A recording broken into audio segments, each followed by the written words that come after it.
आज हम देखेंगे उत्तर भारत की विशाल पर्वतमाला की भूगर्भिक संरचना को। इससे पहले आपने देखा था, किस बारे में देखा था? प्रायद्वीपीय पठार के बारे में। थोड़ा सा इसके महत्व को हम एक बार फिर से देख लेते हैं। हालांकि मैं पिछली कक्षा में बताया था, होली से पूर्व जो हमारी कक्षाएं हुई थी, जिसमें प्रायद्वीपीय पठार के महत्व के बारे में हमने गौर किया था कि कैसे प्रायद्वीपीय पठार जो है वो आर्थिक दृष्टिकोण से भारत के सबसे महत्वपूर्ण प्रदेशों में जाना जाता है। इसके आर्थिक महत्व की बात की जाती है तो मुख्य तौर पर प्रायद्वीपीय पठार का महत्व अपने खनिज संसाधनों को लेकर है, और कहा जाता है कि भारत का खनिज भंडार के नाम से जाना जाता है प्रायद्वीपीय पठार को। प्रायद्वीपीय पठार में मध्य भारत और दक्षिण भारत शामिल किया जाता है। कहा जाता है कि भारत में सर्वाधिक खनिजों की बहुलता या उपलब्धता की अगर बात की जाए तो वो प्रायद्वीपीय भारत में ही पाया जाता है, और इसीलिए इसे खनिज भंडार की संज्ञा दी जाती है। इसके अतिरिक्त हम देखते हैं कि एक बहुत ही महत्वपूर्ण ऊर्जा का स्रोत अक्षय ऊर्जा संसाधन के रूप में जल विद्युत को जाना जाता है। और जल विद्युत उत्पादन की जो संभावनाएं होती हैं वह उत्तर भारत के मुकाबले दक्षिण भारत में ज़्यादा होती है। और इसके पीछे मैंने कारण भी बताया था कि जहाँ पर जो नदियों का जल होता है वह ऊपर से नीचे की ओर प्राकृतिक तौर पर अधिक मात्रा में गिरता है, वहाँ पर जल विद्युत निर्माण की संभावनाएं काफ़ी ज़्यादा होती है। और ऐसी भौगोलिक परिस्थितियां प्रायः उत्तर भारत के मुकाबले दक्षिण भारत में ज़्यादा देखने को मिलती है। उसके साथ ही प्रायद्वीपीय पठार का एक महत्व है कि यह काली मिट्टी का क्षेत्र है। काली मिट्टी जो कि कपास उत्पादन के लिए सर्वाधिक उपयुक्त मानी जाती है। और काली मिट्टी का निर्माण कैसे हुआ था? तो मैंने बताया था कि दक्कन ट्रैप के माध्यम से जब भूगर्भ से दरारी उद्गार के माध्यम से पिघली हुई लावा जब धरातल पर लगातार बिछती गई तो लाखों सालों में उसका ऊपरी परत मिट्टी में तब्दील हो गया, परिवर्तित हो गया, जिसे हम काली मिट्टी या इसे दूसरे नामों से जानते हैं रेगुर मिट्टी, इसका निर्माण हुआ। और यह कपास उत्पादन के लिए प्रसिद्ध है। आमतौर पर कहा जाता है कि जहाँ कपास का प्रोडक्शन होगा निश्चित रूप से वहीं पर सूती वस्त्र उद्योग या कॉटन टेक्सटाइल मिल का स्थानीयकरण होगा। अर्थात भारत में देखिएगा ज़्यादातर आपको सूती वस्त्र उद्योग का जो केंद्रीकरण है, ठीक है, वो भारत के दो राज्यों महाराष्ट्र और गुजरात में मिलेगा आपको। क्योंकि कहा जाता है काली मिट्टी या रेगुर मिट्टी जो कि कपास उत्पादन के लिए प्रसिद्ध है, इसका सर्वाधिक विस्तार गुजरात और महाराष्ट्र में ही पाया जाता है, इसीलिए वहां पर सर्वाधिक सूती मिलें पाई जाती हैं। साथ ही कहा जाता है कि प्रायद्वीपीय भारत की जलवायु कुछ ऐसी है कि यहाँ पर गन्ना उत्पादन के लिए सर्वाधिक अनुकूल दशाएं पाई जाती हैं। और कहा जाता है कि उत्तर भारत में भले ही गन्ना जो है सुगर केन उसका बोआई कुल क्षेत्रफल के मामले में उत्तर भारत में अधिक है, किंतु प्रति हेक्टेयर अगर प्रोडक्शन की बात की जाए उत्पादन की तो कहा जाता है कि ये दक्षिण भारत में ज़्यादा होता है।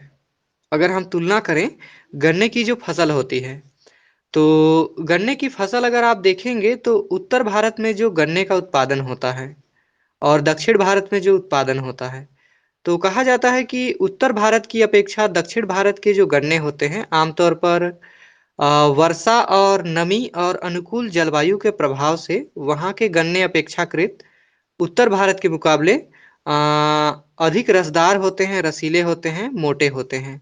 तो इस तरीके से कहा जाता है कि उसमें सर्वाधिक शक्कर की मात्रा पाई जाती है। तो स्वाभाविक तौर पर प्रोडक्शन या उत्पादन की बात करें तो मोटे गन्ने से अधिक मात्रा में शक्कर की प्राप्ति होगी।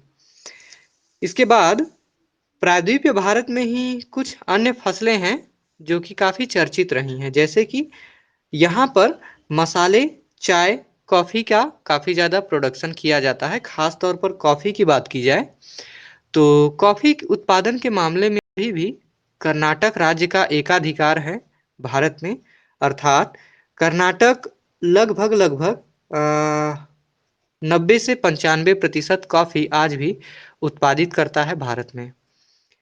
एक यहाँ प्रश्न आता है कि चाय, कॉफ़ी या मसाले होते हैं, ठीक है? इनके उत्पादन के लिए कौन-सी मिट्टी सर्वाधिक उपयुक्त होती है? तो हमेशा याद रखिएगा लेटेराइट मृदा या लेटेराइट मिट्टी कॉफ़ी उत्पादन के लिए परफेक्ट मानी जाती है, सबसे उपयुक्त होती है, ठीक है? कहा जाता है दक्षिण भारत मसालों का क्षेत्र है और केरल मसालों का राज्य कहा जाता है, ठीक है? दक्षिण भारत में जितना मसाले का प्रोडक्शन होता है स्पाइस उतना कहीं नहीं होता और भारत के मसाले विश्व प्रसिद्ध हैं। प्रायद्वीपीय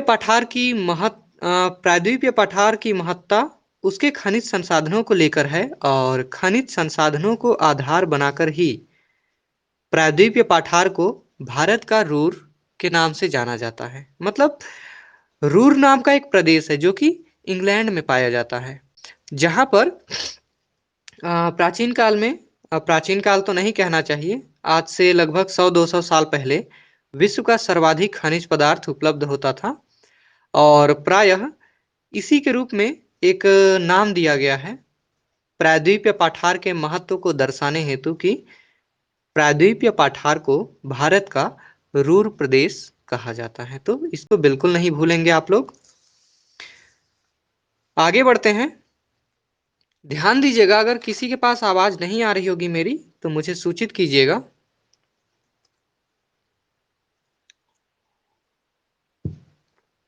यहां हम देखते हैं उत्तर की विशाल पर्वतमाला। भूगर्भिक संरचना के अंतर्गत भारत को भूगर्भिक आधार पर अगर विभाजित किए हैं तो पहला था प्रायद्वीपीय पठार, वहीं दूसरा है उत्तर की विशाल पर्वतमाला। विशाल पर्वतमाला जिसमें मुख्य तौर पर क्या आएगा, हिमालय पर्वतमाला या महान हिमालय श्रृंखला, ठीक है?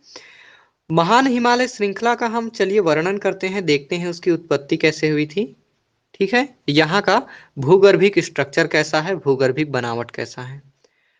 उत्पत्ति की बात करें तो कहा जाता है कि मुख्य तौर पर इसके संबंध में एक सिद्धांत का प्रतिपादन किया गया था। किसके संबंध में? हिमालय की उत्पत्ति के संबंध में, जिसको कहा जाता है भूसन्नति का सिद्धांत, जो कि कोबर नाम के एक प्रसिद्ध भूगोलवेत्ता थे जिन्होंने दिया था, ठीक है? और भूसन्नति कैसी? तो टैथिस नामक भूसन्नति। अब ये भूसन्नति होता क्या है उसको आगे हम थोड़ा सा समझेंगे, बताता हूं। तो याद रखिएगा कोबर महोदय ने भूसन्नति सिद्धांत दिया था और भूसन्नति सिद्धांत हमेशा याद रखिएगा पर्वत निर्माण की उत्पत्ति से जुड़ा हुआ है और विशेष तौर पर हिमालय पर्वत और उसके साथ साथ जितने भी वलित पर्वतमालाएं जो विश्व में पाई जाती हैं। चलिए इसके बाद आगे हम देखते हैं।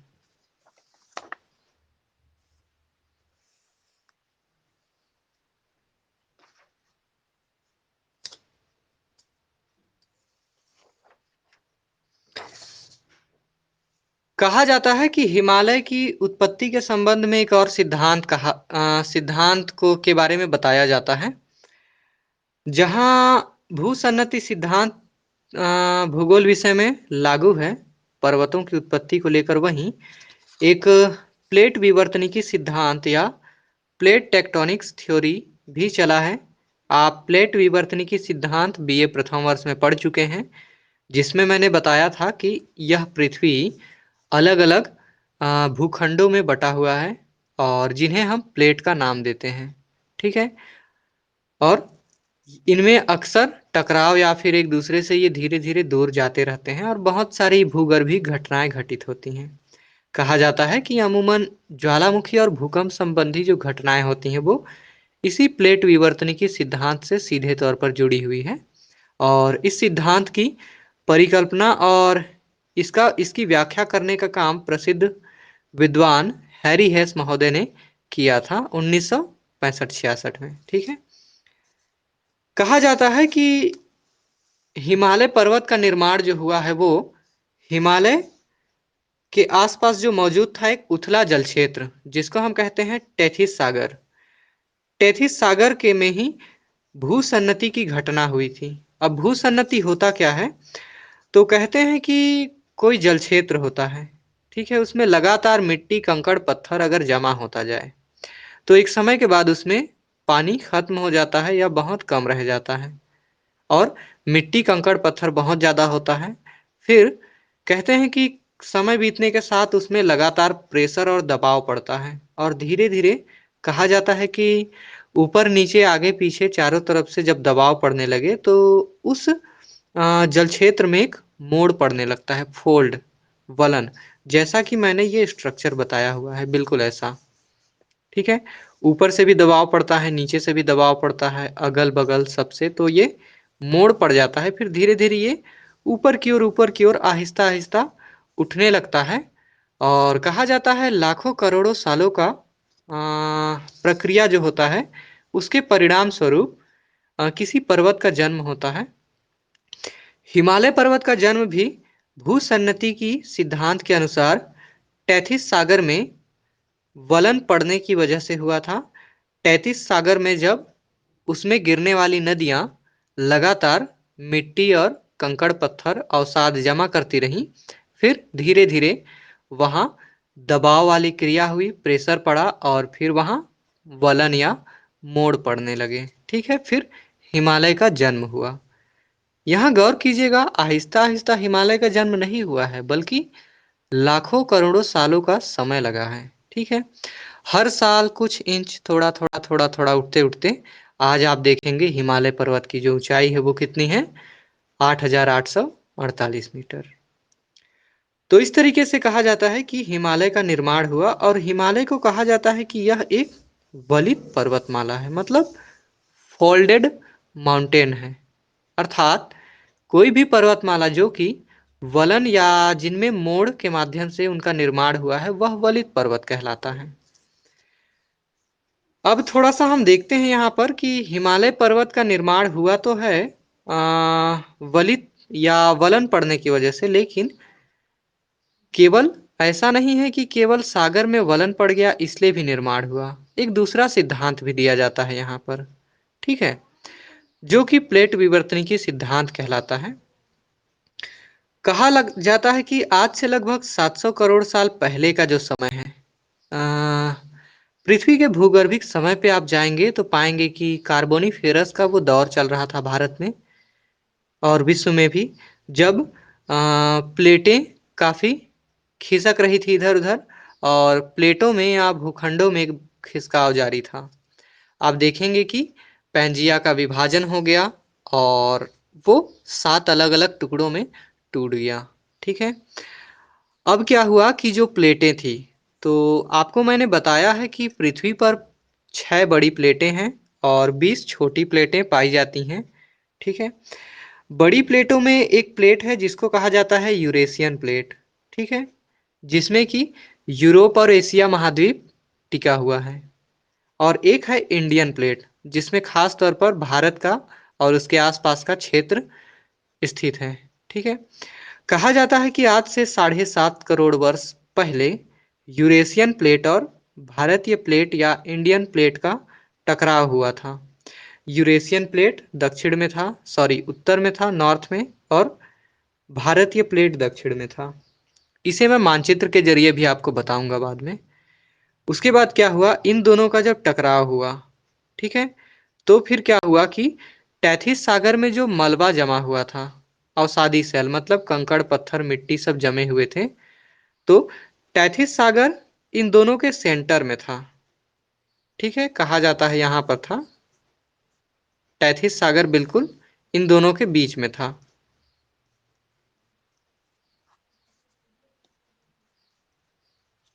अब क्या हुआ कि इन दोनों के बीच में होने की वजह से जब दोनों तरफ से प्लेट एक दूसरे की ओर आए, टकराने लगे, तो टैथिस सागर में जो अवसाद था, मिट्टी कंकड़ पत्थर, कहा जाता है कि उस पर प्रेशर पड़ने लगा और फिर वो उसमें मोड़ आने लगा, और मोड़ आने लगा तो धीरे धीरे आप देखेंगे कि उसमें वलन या फोल्ड होने लगा और फिर वो धीरे धीरे एक ऊंचे पर्वतमाला के तौर पर अस्तित्व में आ गया।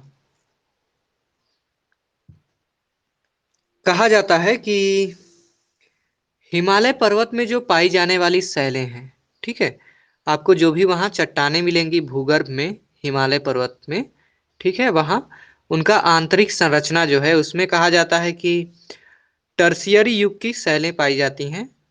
सेनोजोइक महाकल्प, टर्शियरी युग, ये समय सारणी का नाम है। अगर आपको याद होगा बीए प्रथम वर्ष में, तो मैंने पृथ्वी का टाइम स्केल बताया था, जिसमें मैंने बहुत सारे महाकल्प, युग और कल्प के बारे में बताया था। तो टर्शियरी युग को कहा जाता है कि जो आधुनिक समय की शुरुआत थी, उस दौर को हम टर्शियरी युग के नाम से जानते हैं, जिसमें इयोसीन कल्प, ओलिगोसीन कल्प और मायोसीन कल्प शामिल किए जाते हैं।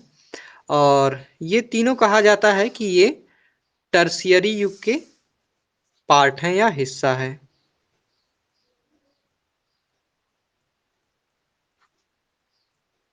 ठीक है। और कहा जाता है कि इसी दौरान हिमालय पर्वत का निर्माण हुआ था, अर्थात हिमालय में बनने वाली जो शैलें हैं, उनका निर्माण हुआ था। ठीक है।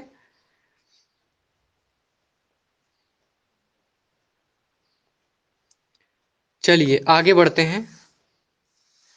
अगर आप लोग इसको नोट भी करते हैं और कहीं अगर छूट रहा होता है तो मुझे बताइएगा। चलिए इसके बाद आगे हम बढ़ते हैं और देखते हैं इसके बारे में और कुछ तथ्य।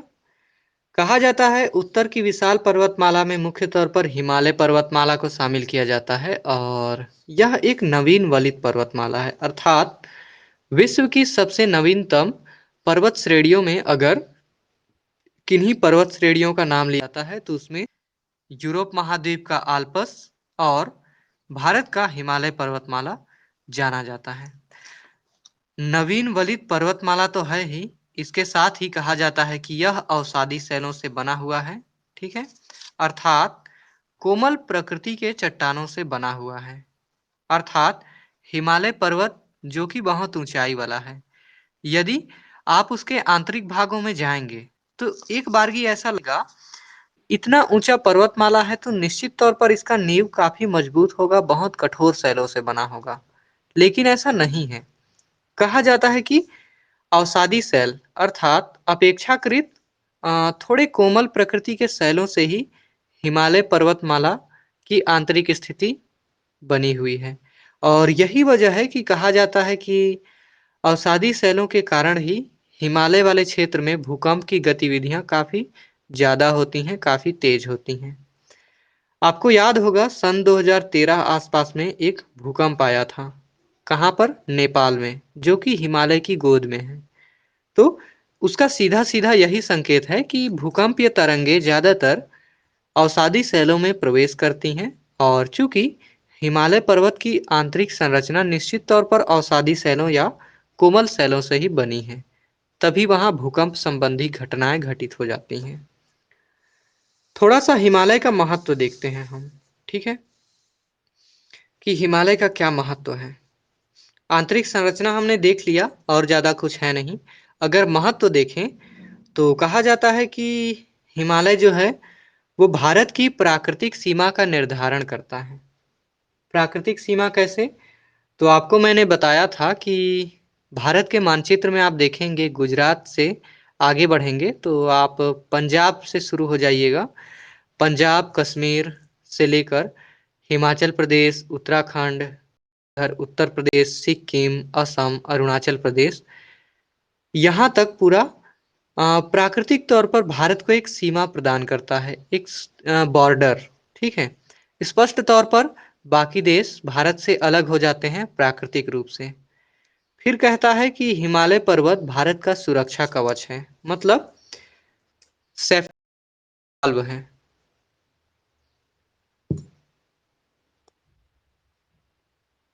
सुरक्षा कवच। ठीक है। भारत को एक अभेद्य सुरक्षा प्रदान करता रहा है हिमालय पर्वत अतीत काल से ही। अतीत काल से ही आप देखेंगे कि जो आक्रमणकारी हुआ करते थे, भारत में जो आक्रमण किया करते थे, तो वो हमेशा हिमालय के किनारे वाले भागों से आक्रमण करते थे। बिल्कुल अफगानिस्तान से होते हुए बलूचिस्तान और सिंध प्रांत, ठीक है, मतलब लगभग राजस्थान वाला हिस्सा, पंजाब, राजस्थान। उसके उत्तर की ओर आप देखिएगा हिमालय पर्वत का लंबा क्षेत्र था। कभी भी आप नहीं पाएंगे कि कोई भी आक्रमणकारी हिमालय पर्वत को सीधे पार करके भारत में आक्रमण किए। वो किनारे से ही आए हमेशा जब भी आए। तो कहा जाता है कि हिमालय हमेशा से ही अपने बर्फ के चादरों के कारण भारत को सुरक्षा प्रदान करता रहा है। साथ ही कहा जाता है कि अ, नदियों का आधार भारत में सदा बहने वाली, सदा प्रवाहित, सदा नीरा नदियां, जिनमें वर्ष भर जल की मात्रा रहती है। इन नदियों का स्रोत ही हिमालय में पाए जाने वाले ग्लेशियर या बर्फ हैं। और कहा जाता है कि भारत की ज्यादातर नदियों में जल का स्रोत ही है हिमालय। अर्थात हिमालय नहीं होता तो शायद भारत की प्रायः आधा से अधिक नदियां, उनका अस्तित्व समाप्त हो गया होता। उसके बाद जलवायु का निर्धारण। तो कहा जाता है कि उत्तर भारत में और खास तौर पर एशिया महाद्वीप के मध्य क्षेत्र में बहुत ही ठंडी शीतल हवाएं चलती हैं जाड़े के दिनों में, और जो कि उत्तर से दक्षिण की ओर चला करती हैं, मतलब उनकी दिशा बिल्कुल भारत की ओर होती है। कहा जाता है हिमालय पर्वत सबसे पहले उन बर्फीली ठंडी हवाओं को रोककर भारत को कठोर सर्दी से बचाती हैं, और दूसरा भारत में मानसूनी वर्षा का कारण बनती है। अर्थात अरब सागर और बंगाल की जब मानसूनी हवा उत्तर दिशा की ओर जाती हैं और पूरे भारत में वर्षा करती हैं। तो इस तरीके से भारत में जलवायु को निर्धारित करने का कार्य करता है हिमालय पर्वत। साथ ही कहा जाता है कि हिमालय पर्वत के जो अलग अलग राज्य हैं, हिमालय पर्वत की तराई में बसे हुए या वे राज्य जहां हिमालय पर्वत पाया जाता है, अवस्थित है, उन राज्यों में खास तौर पर कहा जाता है कि रसदार फलों का उत्पादन किया जाता है, जैसे कि सेब, संतरा, अंगूर, अनानास इत्यादि। और आप देखिएगा उत्तराखंड हो, कश्मीर हो, हिमाचल प्रदेश हो या फिर कोई सा भी राज्य हो, वहां देखिएगा फलों का बहुत बड़े पैमाने पर उत्पादन किया जाता है। एक और विशेषता है और महत्व है हिमालय का कि पर्यटन की जब भी बात आती है या घूमने फिरने की, तो हमेशा आप नैनीताल, शिमला, श्रीनगर, कुल्लू मनाली यहाँ जाना पसंद करते हैं, जो कि हिमालय की गोद में ही अवस्थित है। और कहा जाता है कि पर्यटन के क्षेत्र में हिमालय काफी धनी है। उसके अलावा जल विद्युत उत्पादन, तो कहा जाता है कि हिमालय पर्वत चूंकि पहाड़ी वाला, पर्वतों वाला क्षेत्र है, प्रायः नदियां काफी ऊंचाई से नीचे की ओर प्रवाहित होती हुई आती हैं, जो कि जल विद्युत के उत्पादन के लिए बेहद ही अनुकूल परिस्थितियां निर्मित करती हैं। तो ये 7 अलग अलग महत्व हैं हिमालय पर्वत के, इनको आप विशेष तौर पर ध्यान दीजिएगा। उसके बाद आते हैं भारत के भूगर्भिक विभाजन में एक अंतिम वर्गीकरण, जिसे कहा जाता है कि उत्तर का विशाल मैदानी भाग। भूगर्भिक आधार पर भारत को 3 भागों में बांटा गया था, जिनमें अंतिम है उत्तर का विशाल मैदान। कहा जाता है कि भारत में बनने वाला सबसे नया भूभाग, नवीनतम भूभाग यही विशाल मैदान है। आज जहां आप उत्तर का विशाल मैदान देखते हैं, उसे अगर आप राज्यों के अनुसार बताना चाहें तो पंजाब, हरियाणा, उत्तर प्रदेश, बिहार और पश्चिम बंगाल को शामिल कर सकते हैं। और कहा जाता है कि ये वे राज्य हैं जहां अतीत काल में कभी न कभी टैथिस सागर का विस्तार पाया जाता था, और टैथिस सागर में ही लगातार मिट्टी, नदियों के द्वारा मिट्टियों का जमाव होता गया, और इसके बाद आप देखेंगे कि बहुत ही मोटी, हजारों मीटर गहराई में मिट्टी की, बहुत महीन मिट्टी की एक परत बिछ गई। और फिर देखिएगा कि ये उत्तर भारत के विशाल मैदान के नाम से जाना जाता है, जिसे एक दूसरा नाम दिया जाता है। क्या नाम? गंगा ब्रह्मपुत्र सिंध का मैदान। ठीक है।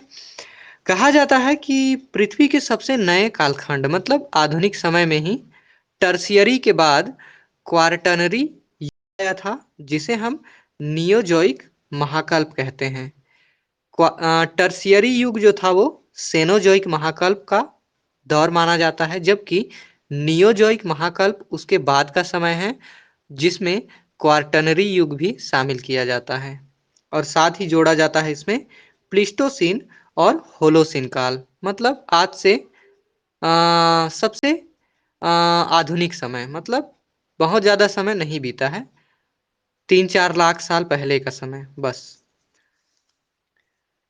और कहा जाता है कि ये पूरी तरीके से अवसादी सेलों से बना हुआ है। तो देखिए मिट्टियाँ जो होती हैं वो अवसादी सेल होती हैं, काफ़ी कोमल प्रकृति की। तो कहा जाता है कि उत्तर के विशाल मैदान में आप अगर हजारों मीटर तक भी बोर करेंगे तो आपको पत्थर नहीं मिलेगा। ऐसी स्थिति होती है, मिट्टी ही मिट्टी आपको दिखाई देगा। तो इसी को कहा गया है कि अवसादी सेलों की प्रधानता पाई जाती है। इसके बाद आगे हम बढ़ते हैं।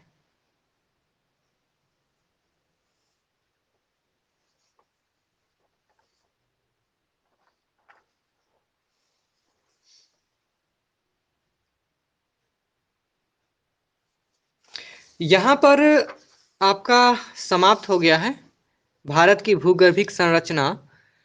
कल जब हम आएंगे तो हम देखेंगे भारत के भौतिक प्रदेश, ठीक है, या भारत का भौतिक विभाजन, फिजिकल रीजन ऑफ इंडिया, ठीक है।